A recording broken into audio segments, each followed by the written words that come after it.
carrying babies across town. We're talking about the isolate beds, the feeding tubes, breast milk, all the things that these infants would need. We have to transport. That's NICU Nursing Director Leah Upton. She and her staff had just 3 hours to get those babies to higher ground. You have a duty and a responsibility to these patients. These babies, we treat them like they're our own. By 10:30 that night, the power went out. The hospital worked without a generator. It was all hands on deck. This brave team of 22 working together. Grabbing mattresses, everybody's putting them into the windows, moving what babies we could out to the hallway. So there are some babies who are on ventilators and oxygen and equipment that cannot reach out to the hallway. By 1 a.m., our whole building was shaking and moving, and you could feel it. We had water coming in under the windows. Our room was just a puddle. We had to mop up the whole night, make a dry space around these babies. Today, a grateful mother reuniting with one of those babies. Leah saying it was all teamwork. We came together and transferred 19 babies in a little under 2 hours, and we weathered the storm, put our fears aside and put these babies first. An incredible team. We thank them all. We thank you for watching. I'm Tom Yamas in New York. A reminder, a special presentation of Marvel Studios' Black Panther, followed by a 2020 special honoring Chadwick Boseman tonight beginning at 8 p.m. Eastern, right here on ABC. Good night. ABC News honored winner of 4 Edward R. Murrow Awards, including the most prestigious honor, Overall Excellence in Television. ABC News, America's #1 news choice. Brilliant, brave, inspiring, but real-life superhero tonight following Black Panther, the special Chadwick Boseman, a tribute for a king.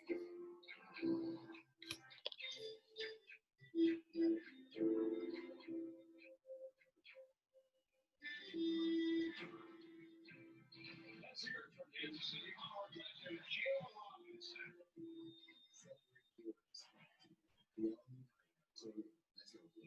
Get $1,500 customer cash or qualified lessees can lease the sophisticated 2020 Highlander home for $329 a month.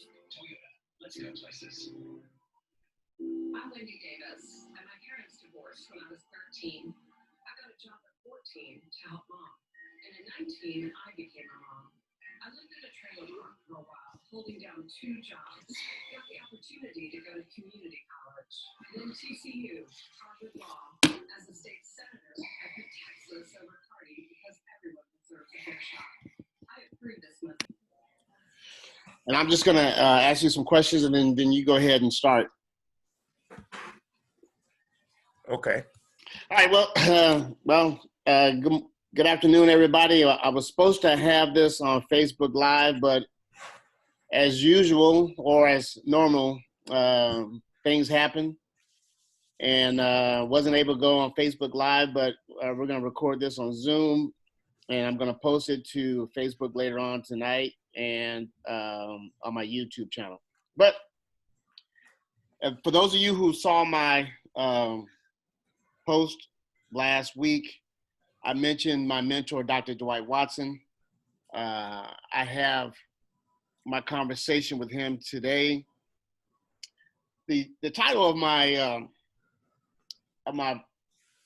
YouTube channel, or whatever I'm going to be talking about, it's going to be called "Progress is Messy." This comes from Hegel, German philosopher who said that progress is messy, and it is true.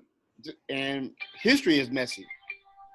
So as we're going through this thing of COVID and the history of America this time, it is showing just how messy things can get. So I had people tell me, because I mentioned on Facebook about systemic racism, and I had some conservative folks come back and say, this is a buzzword. Well, no, it's not a buzzword. Systemic racism has been around for quite some time. It's just something that they either don't know about or this is new to them. Because, there are many people who don't understand what systemic racism is. And so we're going to talk about systemic racism, and then I want Dr. Watson to talk about policing in America. As I said last week, I told you guys that I don't expect any of these police officers who have been arrested for these last shootings to be convicted. Hopefully Doc will explain that to you guys so that you will understand why I said what I did last week. But without further ado, I just want to introduce to you guys Dr. Dwight Watson. He's Professor Emeritus at Texas State University. He's in the history department there. I'll let him explain his bona fides, but I've been trying to get Doc to go on TV, write op-eds for the longest, because I know a lot of you guys see a lot of people on television. Well, these people aren't saying anything different than Doc. In fact, Doc has said these things before. These people who you see on TV, on Roland Martin's show, you see him on MSNBC, you see him on CNN. But what is amazing to me, and this is why I've been after Doc, Doc has been saying this stuff for a long time, way before these folks have been saying it. So I'm trying to get his knowledge out there so that America can understand what really is going down. And without further ado, I'm going to introduce you guys to Dr. Dwight Watson. He's from Arkansas, very, very smart guy. Doc, you want to give people your resume? Why? Okay, I promised you I'd act right. I told you I'd act right. All right. Grew up in Little Rock, Arkansas, on the east side. And if you know anything about Little Rock, you know what the East End is and was. It was because it's been gentrified out of existence. So left Little Rock, educated in Arkansas at Henderson State. After Henderson State, I went to Texas, got a master's at Texas Southern after working in parole and probation and corrections before that. Then taught at Prairie View as a fill-in person when a professor died at spring break. And I am forever grateful to Mac H. Jones, who gave me my first job teaching, but also gave me my first lesson in what it takes to be a professional. And he told me that in order to do this right, in order to make a difference, go get your PhD, and you'll be able to make significant strides toward racial uplift. And he was correct, especially when he threatened not to let me work if I didn't sign up for a PhD program. Okay. That kind of motivation will push you. After that, I went to University of Houston, where I got my PhD program. And there I faced a little bit of departmental hoopla, racism, whatever you want to call it, when a professor who was over admissions kept changing the rules as it related to minorities being admitted. So I was rejected 4 times by the department. And then finally, I took classes, as they call post-baccalaureate. Well, I'm outside of the program, taking classes. I did well. And then I took a class where nobody had made an A in a while, myself and Charles Robinson, who is now the first Black chancellor and provost in the SEC at the University of Arkansas. And Charles and I both took comprehensive exams at the same time. And about the same time, the new chair of the graduate admissions committee told me I was admitted. Not only was I admitted, she didn't see a reason why I hadn't been admitted. So from that point on, I won the National Endowment of Humanities Fellowship in 1994. And I took a year off. And then when I went back to Prairie View had a program with Texas A&M where they would grant you paid leave while you pursued your PhD with no teaching stipulation. They told me no, even though the university was under a consent decree to increase the number of PhDs.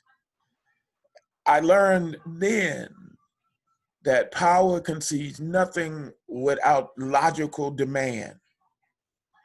And if you're not on the right side of the table, you might have to get a new table. And so I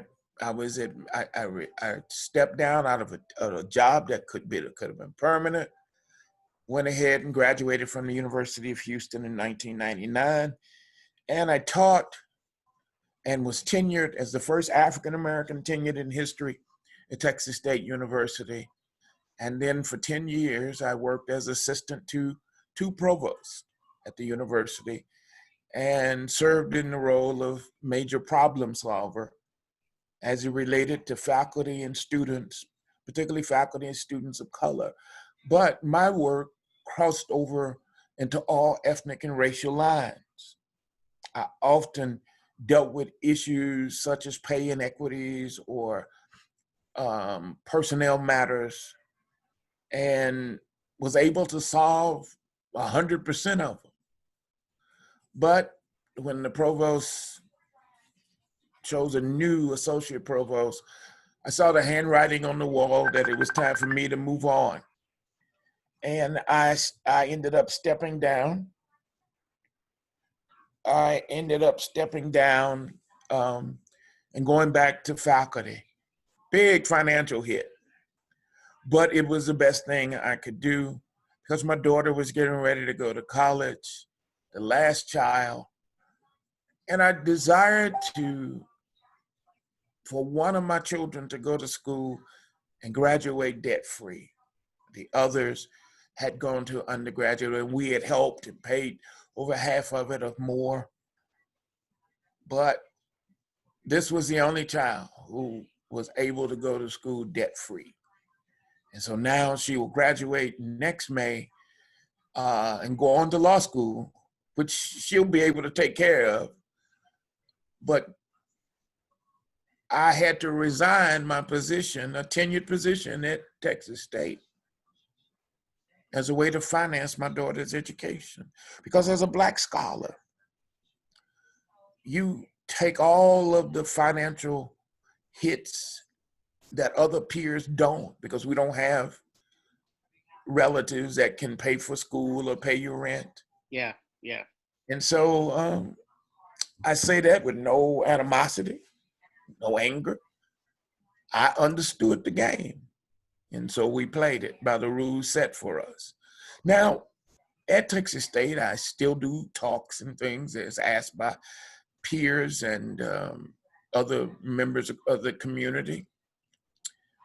But I still can't help but think that a white colleague with half the ability of mine would be asked not to leave or a position created. And they've done it in the past to keep that brain power at the university. They do it at every major university. They don't let their best minds leave. So with that said, I'm here today talking to Roger, trying to figure out my next move. I know I'm going to work for 4 or 5 more years, and we'll probably stay in the Austin, Prairie View area. So that's my story. So I tell you, Doc, what I find compelling was the fact about the leaving school debt-free, because that money is a big deterrence for keeping not just Black kids, but all kids, a lot of kids from going to school. The cost of education is the most crippling cost that Americans face.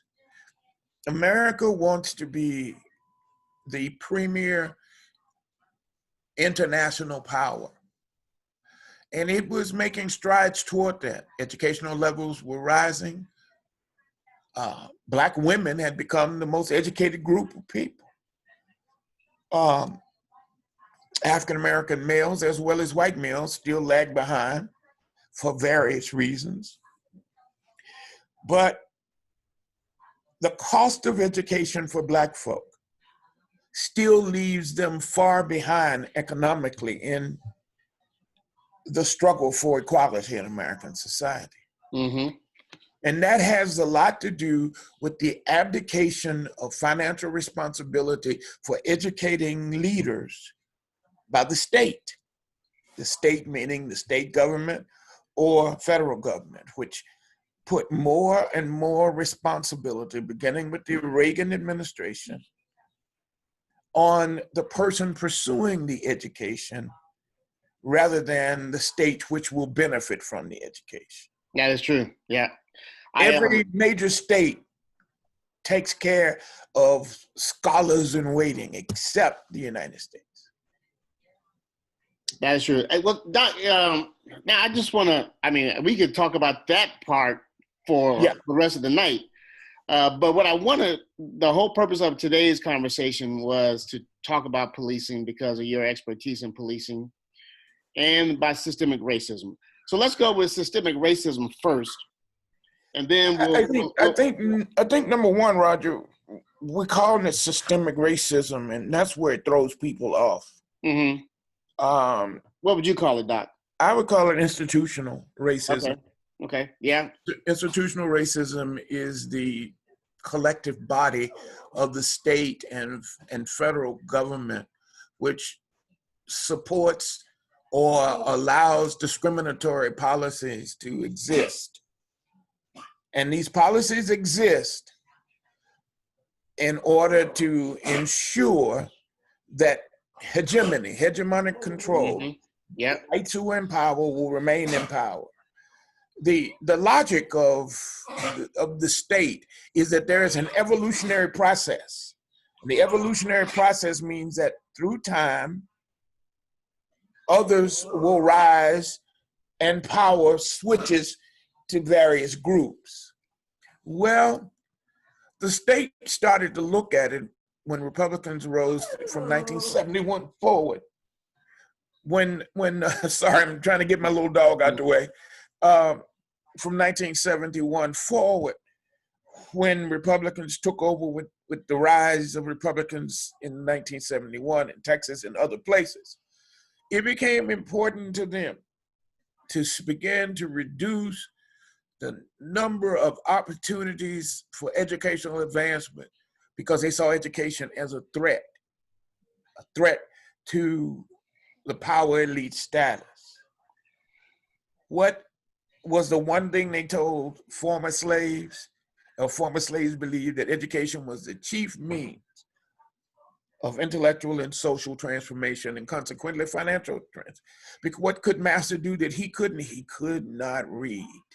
He could not read. He saw that as more important than he could not vote. Right. He saw the ability to read. And so now institutional racism existed in American society, and we don't have to go back to slavery. We just have to show right now that they make policies. Those who interpret the law are the ones who enforce and draw up policies in relationship to those laws. The Supreme Court says that you have to prove intent to discriminate. Even if discrimination exists, you got to show that a person intended to discriminate. Now, even Ray Charles can see that by its very definition is discrimination. But until you are in position of power to occupy the interpretive framework of the Constitution, because the Constitution was a document that many people argue was ever fixed. That's wrong. Jefferson and Madison themselves said that the Constitution probably should be changed probably every 18, 19 years when the ebb and flow of human ideas change. And so what I'm saying is they sold people on an idea that the Constitution was static. But they operated with the Constitution as a dynamic document that fit the interpretive framework of those who were in power. The conservatives have often tried to shape the Constitution to to represent a set of values that is incongruent with anybody else, even the rules that existed, as long as they can maintain their own power. And so institutional power, racism has a lot to do with how we design power to where there is a homogeneous, that there's only one people who are making the decisions. That is not a democratic state. Institutional racism is seen when a man gets arrested and for a petty crime and his bond is $5,000. If I was stealing a hot dog, I ain't got $5,000. Then the cash bail bond system means he had to pay $500 when he loses that $500. So even if his family scratches up that, that's not an accident. In the Jim Crow South, that was a way in which they used the arrested person's labor until he or she worked off the fine or worked off whatever the penalty was. And those who managed that benefited by it. And so it served their purpose to increase the number of people in prisons. So this idea that the carceral state is some kind of new invention, what happened was law and order campaigns and modern technology collided. And when they collided, it made it more efficient. Policing became more efficient. They could arrest more people quickly because they got fingerprints, they got cameras, they got all of these kinds of things. And all of a sudden, more people are being arrested because they got CC cams and all that kind of stuff. Then you go to the court, you got a bail system that is abusive. It too falls in that interpretive framework of those who sit on courts. In 1980, 81, 82, 83, 84, I watched Republican judges sweep through many court systems, even places, and they won. And when they won those things, they held on to those jobs 16, 20 years. And with that rose the number of people in jail versus the number of people who were in treatment. You see? This was not an accident. This was a theoretical plan where they saw themselves as law and order people, and the way to keep people from committing crime is to lock them up and make sure they are off the streets. And if they're out of sight, out of mind, but that's not how it works. Hey, Doc, I want to stay on this topic here, but I want to go back to what you were talking about with education after slavery. I remember you using Doc Anderson's book. Can you go back? Can you go back to that? Because blacks really in the South were the real proponents of education. Well, after the Civil War. Okay, after the Civil War, James Anderson and others will write, Meyer Weinstein and others will write, that they pursued education with a vigor.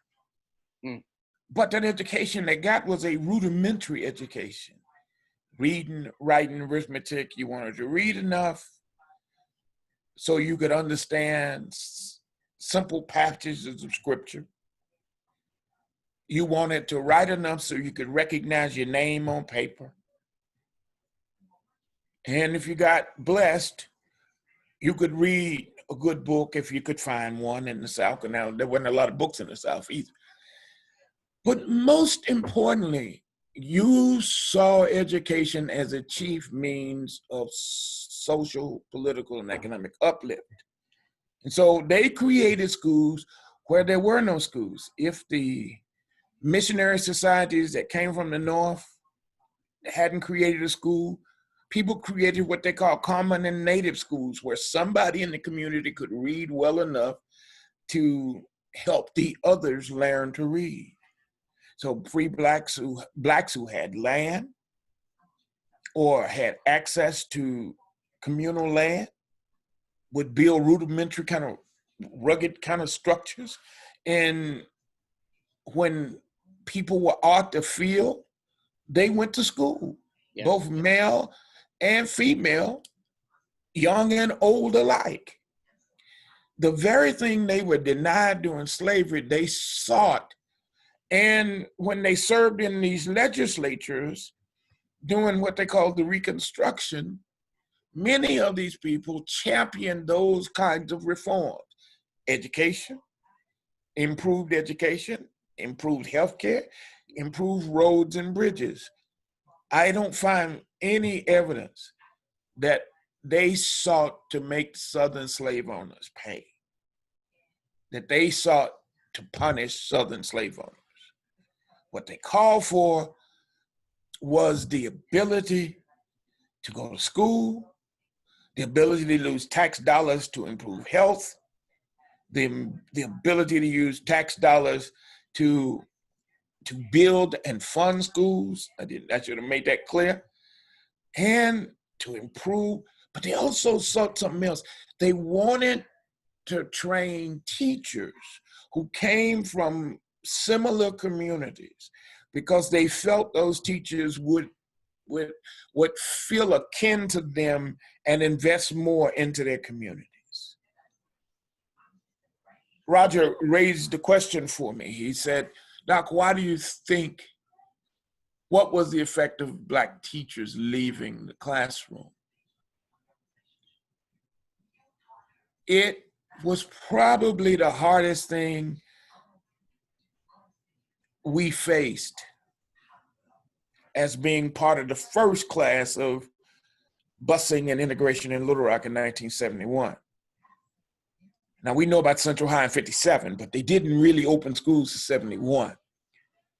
And when we got there, there were maybe 4, 5, 6 Black teachers, including one coach, 2 coaches that I can think of.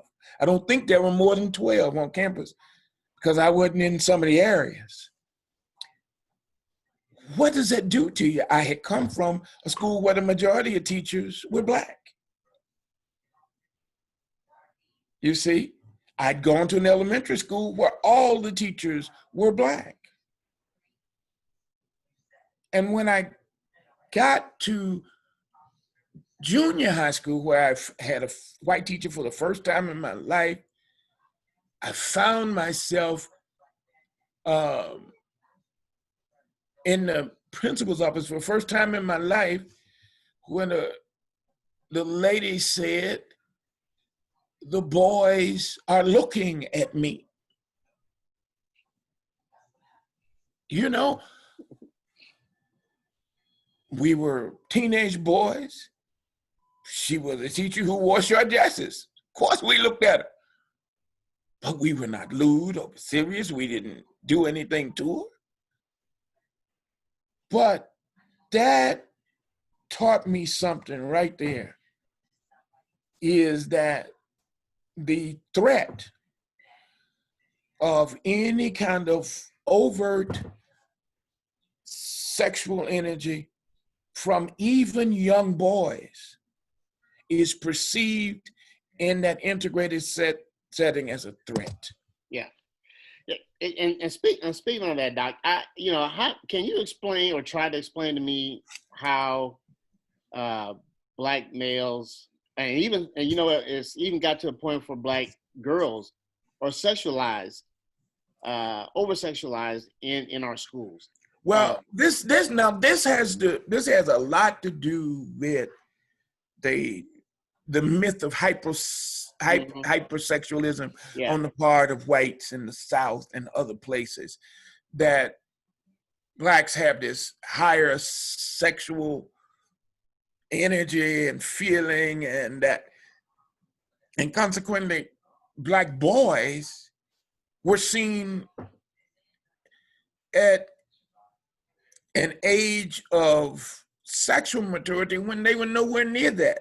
Right. I remember you talking They about were this in seeing, you class. know, they locked up 10-year-old boys Yeah, for yeah. the kissing case in Yeah. Georgia where two young, they were playing and kids kissed each other. The dad they locked up the little boys, they whipped them, they scared them. They were 6 and 7, 8 years old at the most. And that was in North Carolina in the book Negroes with Guns. Robert F. Williams talks about that. The book is brilliantly written by Tim Tyson. He tells that story. Radio Free Dixie is the name of the book. He tells that story about the kissing case. And this is 1957. But I want to use that as an example of what happens, because we know the case where the young man was not even a man, 12 years old, was executed for a rape of 2 girls that he couldn't even possibly have done. He was so small that they had to find telephone books to put under him to execute him. And the youngest person in America to be executed. So this idea that Black males and females are hypersexual means that they can create these myths about us. That when they look at a 12-year-old Black girl, she's a hot young woman. Mm-hmm. When they look at a 12-year-old white girl, she is still a girl, innocent little girl. Yeah. Even just the basic terminology is dangerous to place upon children. Sure, children start to mature at certain ages, but they are children. One of the problems that I saw when I taught school and worked in the mental health unit was that when I worked in the mental health unit, the people who tend to be more hypersexual tended not to be Black girls who came there with problems. They tend to be bad as hell, as my grandma used to say. Mm-hmm. But they lack discipline. Yeah. It was the opposite. Now, I'm not saying that all white girls were hypersexual, but when I grew up, girls didn't put on makeup till they 15, 16 years old, maybe ninth grade. Right, yeah. My little friend down the street, his daughter, 10 years old, talking about putting on eye makeup. I was like, what? I remember when the baby girl, things changed. 13 years old, talking about she wanted to put on makeup. I'm like, oh, man. Mm. Yeah. However, times change, people change, but how they understand and see Black folk does not change, it appears. Yeah, because that hypersexualization, Doc, is still going on today in our schools. Oh, it goes on in schools now because woman told me, one teacher told me that she was afraid of the Black students. Yes, yeah. I said, what do you mean you're afraid of them? They're so strong. Yeah, you mean they're strong? I said, you lost your mind. Call your class to order. She looked at me. I said, don't you ever say in front of these kids you scared. The next year, she stopped teaching because she said it wasn't for her. What I wanted her to do was to learn that all kids need order, structure, and discipline. Right. All kids. Yes. All she had to do is apply the same standard and it would work. But all kids will bluff the system.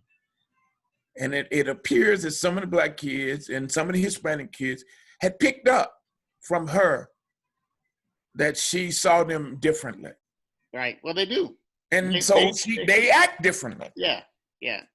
They can tell. I mean, it's one of the things that I found out when I was teaching in high school and middle school, that one thing, you can't fool students. They'll catch on real quick.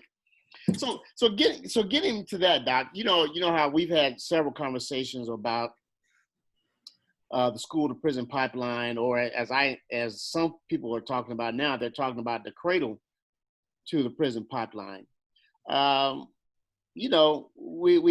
we discussed this, and it's not like society doesn't know this is happening, but I want to know from you, since you were, from the policing part, how do we stop that? How do we get teachers, because it's coming from teachers and administrators? How do we This stop isn't, them? I disagree with you Okay. guys. This is a societal issue. This is not an education issue alone. People come into school with preconceived notions about who these kids are, Yes. what kinds of things they will or won't do. And as a result of that, Roger, they make these judgments, these prejudgments. So when they get with the kids and they see some so-called aberrant behavior, they quickly want to punish, because that behavior threatens what I call the white folks matrix, which is that there is this innocent, ethical, highly moral teacher in front of him, and this kid grabbed his pants and say, "Go to hell." Well, his pants were falling down because he didn't have a belt, number one. Number two, you should have put him in the corner or did whatever methods you oppose on others. And I guarantee you, if you had stopped him in his tracks and say, "Let's call your mom." But you see, the standards of discipline change. Teachers now choose not to discipline students. Instead, they send them to the office to allow the vice principal to discipline them. Once you send them to the office a certain number of times, these students end up in in-school suspension.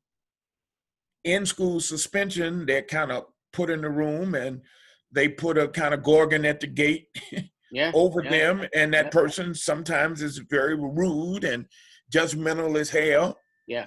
And you see more and more students who are not used to that kind of temperament from the monitor in the room end up suspended because they get into verbal altercations with that person more so than the teacher itself. Right. And so when they get suspended, then that's when you see them more likely to be arrested. Because what is a kid gonna do? What is he gonna do? I mean, he can't go to school, ain't old enough to get a job. Family probably doesn't have enough money to give him money to buy things. And there's not a lot of food at home for them to eat. So what do? They go out and steal something. You steal something, you end up in jail. Black people have disproportionately seen their juvenile record being used against them in adult proceedings than their white counterparts. I know this to be a fact. What does that mean? That means that they can give harsher, longer sentences to Black males for crimes that should have been a remanding back to the school or to other forms of in-school modification. What we got away from is behavior modification. We got away from these things. We also got away from things that were attractive to students. We have this theory that everybody is going to read, learn, and think and be a scholar. I don't see it that way. The inability for school systems to have an adaptive curriculum for students who tend not to have the ability to move through coursework good, not to have some other option like vocational training or some kinds of training other than trying to track him to college. What we saw when my dad and them taught school back in the 50s is that when they went to shop, they learned something useful. And in order to participate in shop, you had to pass all your classes. They were learning to be master carpenters under my father. But also my father had invested something in them. One, he invested his own personal energy and expertise. And he was a really good carpenter. Number two, Dad invested the threat of control. He was a big guy, 6'5", 300 pounds, and had a booming voice. Sound. So he imposed an order and structure, and he was consistent. And then finally, he showed them the benefit of learning. And so boys who hadn't been doing well in school started to do well in shop. And as a side note, they started to improve in their other classes because there was something that where somebody showed them that they could do something other than cut up and act a fool. Mm-hmm. When you take out all these programs, when you take out any kind of training where you have any kind of tactile training for young people, and then you start reading only books that are reflective of the dominant culture, it becomes very difficult for students who are on the edge and don't see themselves as part of society anyway. Right. And so the school to prison pipeline that exists is more loose net than people accept. This is not baby born in the projects going to prison. That's not how it works. Right. Right. But when you factor in all of the variables against that person, he is more likely to be arrested than he or she is to graduate. Then that starts a pattern toward the prison pipeline. And so what I'm arguing is that there are several variables that they miss in the school to prison pipeline. Is that the community or the kind of larger picture of what exists for poor people and working class people that does not exist in the suburbs, Roger. You live in the suburbs, you know what I mean? Yeah. Creates then a more realistic opportunity for people to go to jail. And unfortunately, the first place that they get in trouble is school. And since school has very few options, you see what I'm saying now? Is that the school to prison pipeline, if it does exist, exists because there are limited options or alternatives to place students in that will have a transformative nature on their lives. And so students give up like the system gives up on them. And so then that's where that I don't give a damn comes in. Because when you lose a lot, Mm-hmm. you tend not to care. Right. And why is that? Because that's a way of control, of keeping yourself from being hurt. Yeah. I worked in prison, so I used to talk to people all the time, and he said, I wished I had. That wished I had is perhaps the most powerful thing I've ever heard from a man. I wished I had, especially if he's doing life. The thing that caused prisons to fill up was the 3-strike rule and the life without rule, murder felony rule. The murder felony rule said that if you are part of committing a crime, then all people are subject to the maximum penalty under the law. So if one of the guys goes in the store and shoots somebody, comes out and they get in the car, and he didn't even tell nobody he killed somebody. Everybody in the car subject to going to jail because they were riding with a known felon at that time. Right. Yeah. So let's because we're about to run out of time here on Okay. the Zoom meeting. I want to talk to you about police Okay. policing, and how you explain to me how even though cops do get arrested for the shootings, that for the most part they will be found innocent and not guilty. Well, I want to really talk about what's really raw right now, and I know I'm pretty sure you've seen what Doc Rivers said on after in the playoffs, and then I was really touched by what Troy Vincent said and how this grown man was crying. I didn't hear what Vincent said. Yeah, Troy Vincent was powerful, and he was crying about how he was fearful for his three boys. But I really can we focus on this situation that happened in Kenosha, Wisconsin? I look at it like this.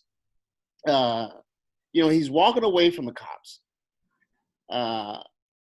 He gets shot 7 times, but then I look at what happened to Dylan Roof, who went and killed those 9 parishioners in South Carolina.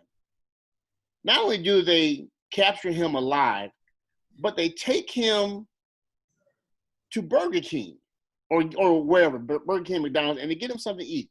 Can you explain to us how blacks and whites are policed differently? How can somebody who is known to have killed 9 people can be apprehended without being shot or whatever, but a black man who hasn't killed anybody gets shot 7 times, or as in George Floyd's case, is killed? And that George Floyd video was powerful. It just showed how some police look at black people as lesser than. And I want to ask you, because you've been in law enforcement, how come the good cops don't police the bad cops? And how come the good cops don't understand that the bad cops are making life harder, not just for them, but for society as a whole? I've got these questions. Well, you asked me about 10 questions. So yeah, I did. Let's start with the good cop, bad cop. Good cops are the majority of the force, but the code of blue is more powerful than just. Remember, I used to tell you when I talked about race, that in Jim Crow there's legal Jim Crow and then there's customary Jim Crow. Well, in any kind of race or any kind of institution, there are things written, and then there are things spoken, and there are things that are not spoken. The code of blue, the impenetrable code of silence. Police officers traditionally don't tell on other police officers. The extremists in the police department are rarely told on by others. And when they do, they are ostracized by the police officers in other places because he told on another cop, even if the actions were criminal in some cases. And so that's one. Number 2 is there is this cultural bias that people have. Now, black men have been conditioned to be very cautious around police. Yes. Yeah. They put their hands on the steering wheel, they freeze, they talk to their sons and their daughters about what to do, look straight ahead, don't talk back, don't ask a bunch of questions, just sign the ticket and we'll fight the ticket in court, those kinds of things. But what people fail to realize that when people are operating with a hardcore bias against you, there is very little right you can do. You are already perceived as a threat because their bias informs them to watch your actions. And they also inform them that you are so different than them. Mm-hmm. See what I'm saying? Yeah, yeah. And that difference is a matter of life and death with black folks and white police. Yeah, yeah. The young man told him he had a knife in the truck. He was going to the truck. He didn't wrestle him. When they said they tased him, I didn't watch the video close enough to see if they did or didn't. When he opened the door, he made a natural move that people opening the door do. They reach for the steering wheel.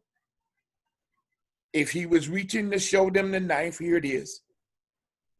The police officers did not tell him not to pick up the knife.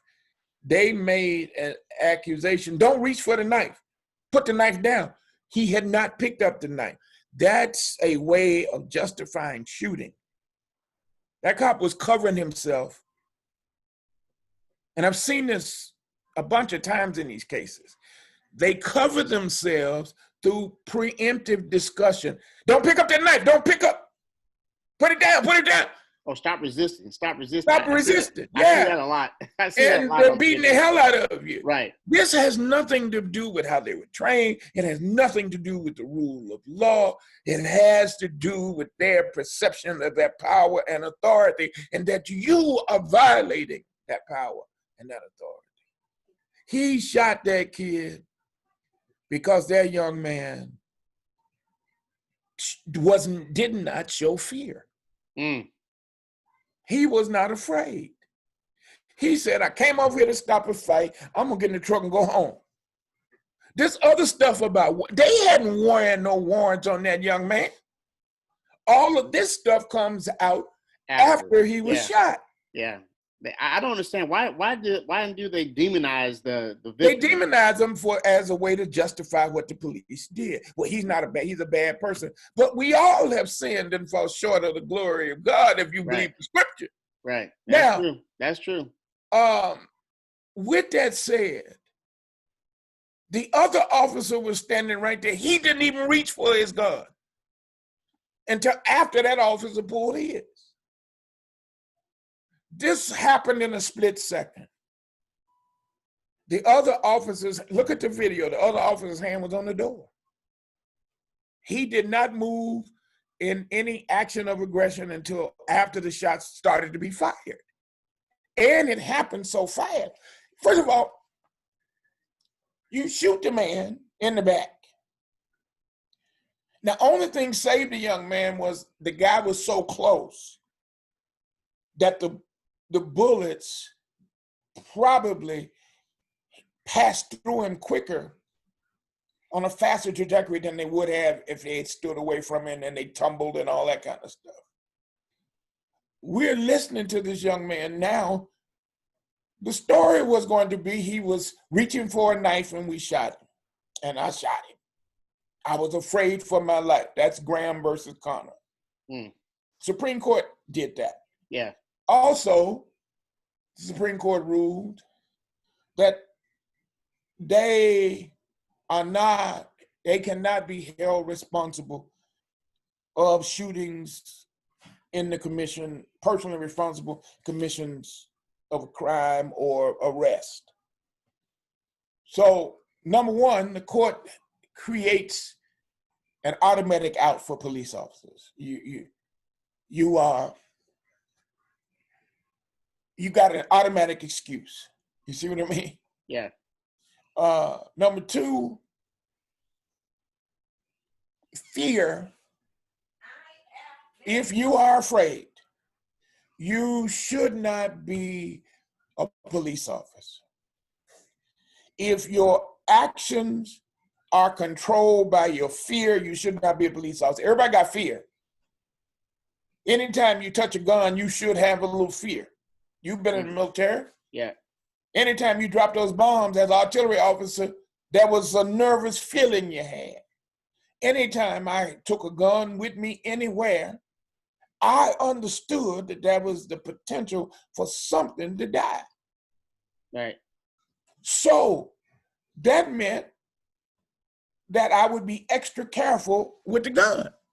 Mm-hmm. In the case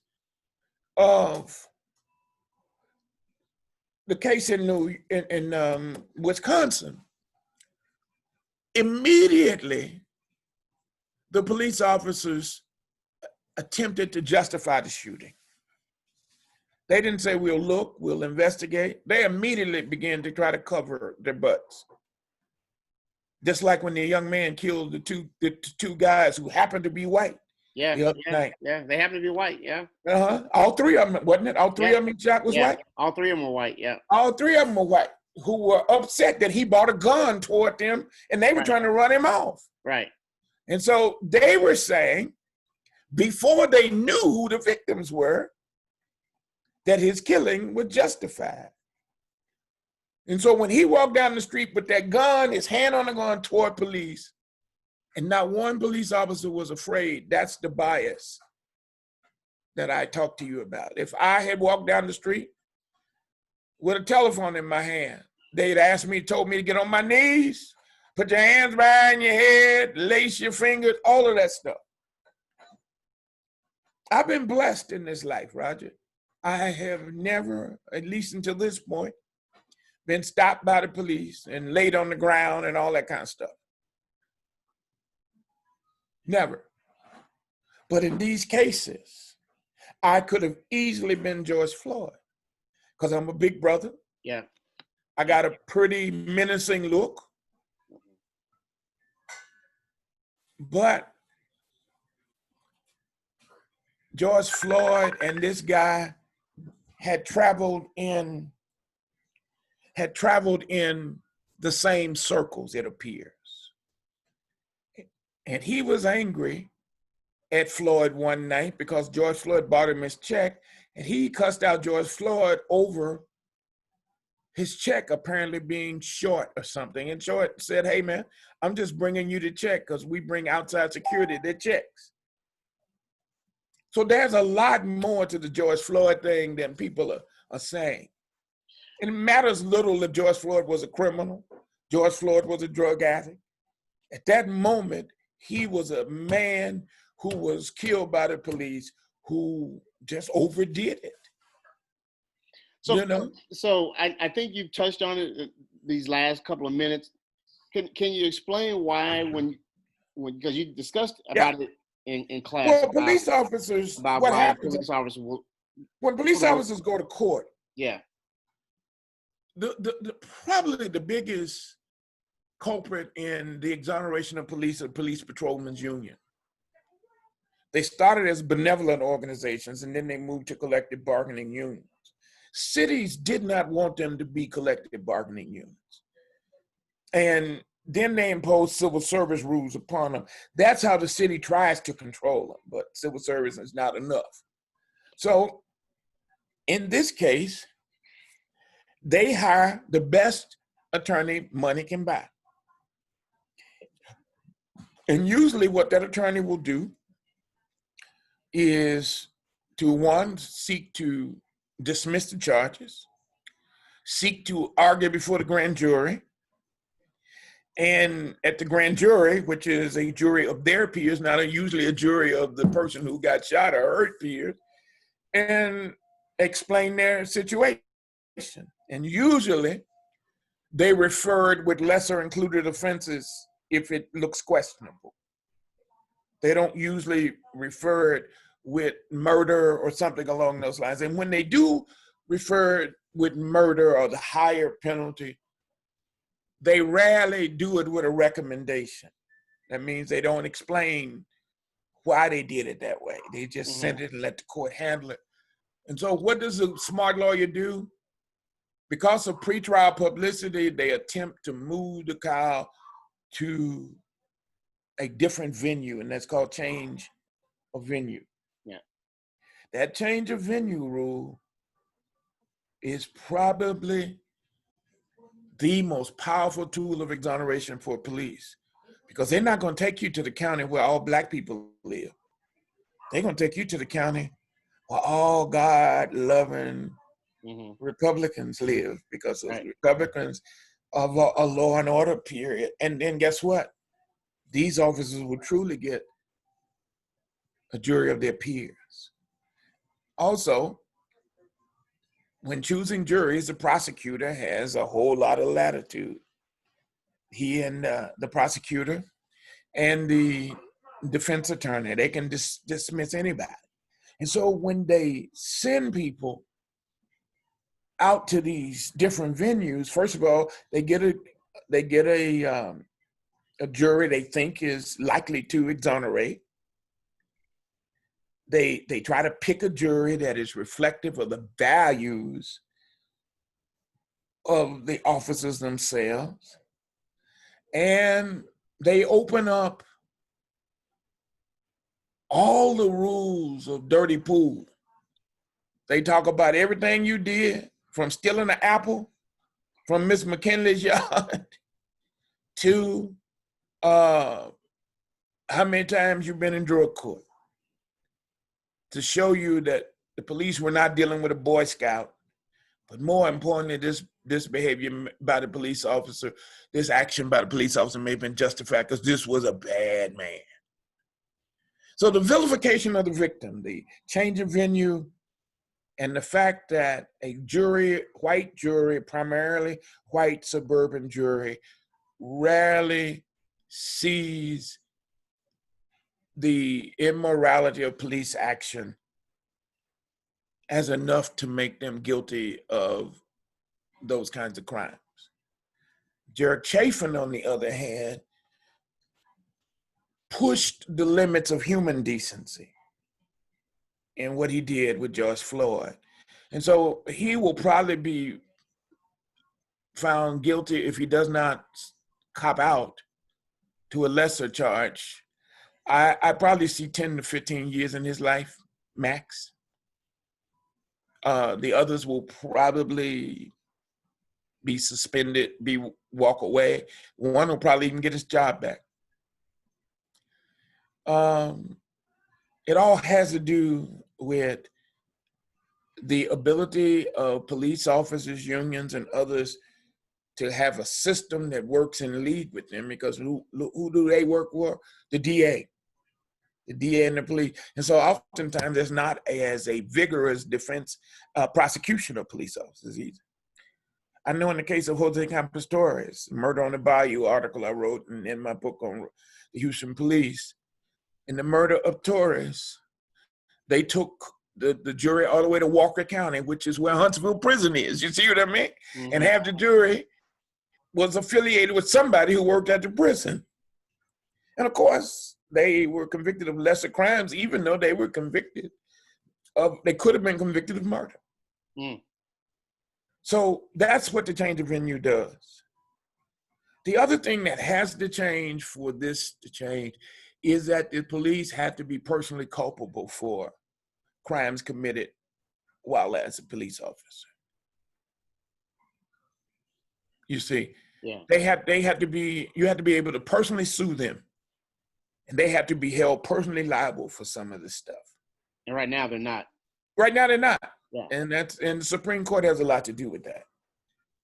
The Supreme Court validated fear as a logical defense. But here's what I noticed in Minnesota, Wisconsin, one of them, the black guy who shot the white lady went to prison. Yeah, that was in Minnesota. That was actually Minneapolis. Minneapolis, yeah, he went to prison. Yeah. A careless act. Apparently, he goes to jail for 10 years. Because of something that somebody said he said 10 years ago about white people. Mm.